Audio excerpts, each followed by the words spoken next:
GamerNode.com. Jason Fanelli is here with Eric Monacelli, community strategist for Naughty Dog, to talk about The Last of Us coming out in June, this June, for PS3. Now, Eric, first question, Ellie, the idea of having the constant companion who kind of also acts like a moral compass. What would you do, or how do you think Joel would evolve as a character if she wasn't there? That's a great question. You know, Ellie was put into the game essentially. When you play this part of the demo, she's cargo. She is essentially, Joel wants to smuggle her out of the quarantine zone, out of Boston. He's been told that he has to get her to an undisclosed location out in the West Coast.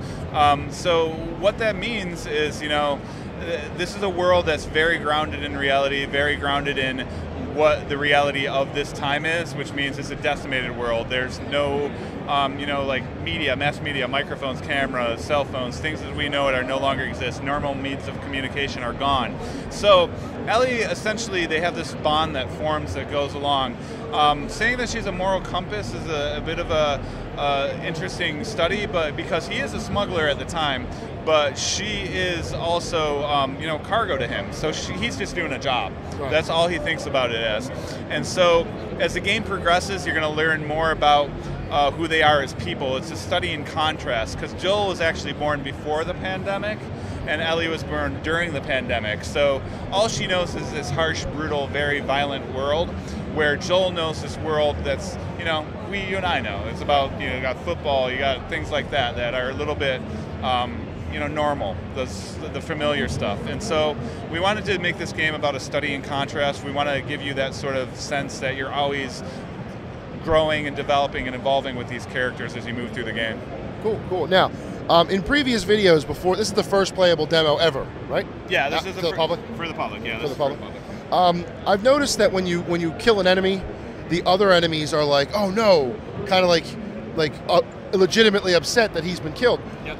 Almost adding to a little bit of guilt in the player. Was that intended? Are you trying to create a sense of guilt almost in this kill or be killed world? We're creating a sense of tension for sure. You know, that's something that these infected that you're attacking in this demo are humans. They've just been infected by this fungus. When you know, the E3 stuff we showed earlier had hunters, and they have their own sort of way of survival and banding together. So, you know, there's all these different factions in the game world, and they all have their different ways of surviving and moving along through the game world. So we want you to feel things. We want you to feel the emotions. And, you know, whatever emotion you bring to that, that's sort of your player experience, and we want to create this feedback loop so that that always is affected, and that's always something that's prevalent and you feel as you're playing the game.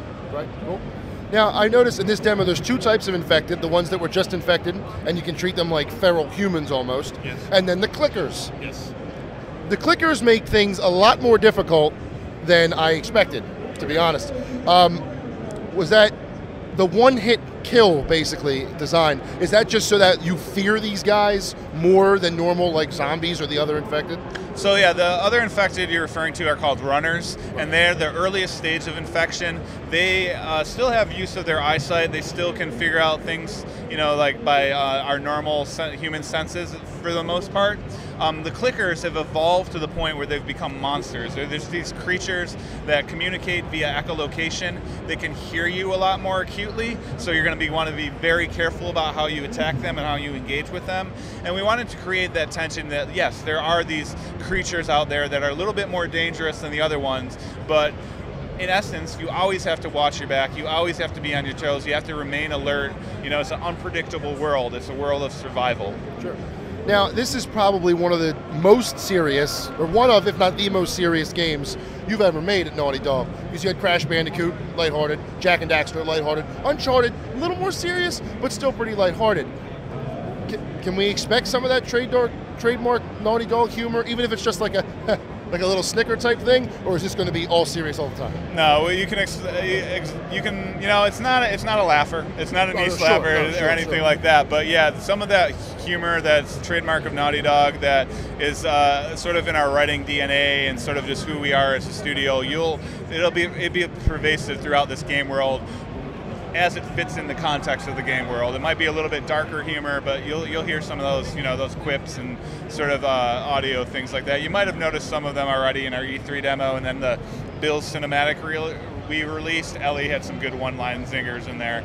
So, you know, there's a lot of that. There's some fantastic writing by Neil, you know, and a lot of just wonderful gameplay that builds on that writing and keeps that narrative by the whole team. So it's been great. Excellent. Last question for you, and then I'll let you go. Today we're playing Boston.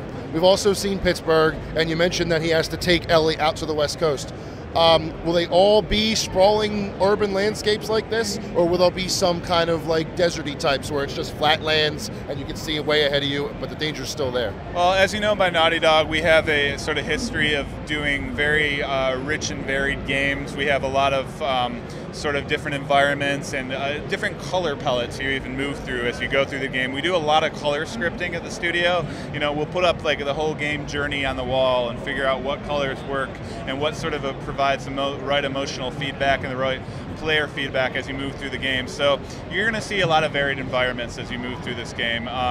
You know, we've shown some urban stuff, and there's a lot more to show. I don't want to spoil anything, but we'll have you know, a lot to show coming out as we march towards the release on June 14th.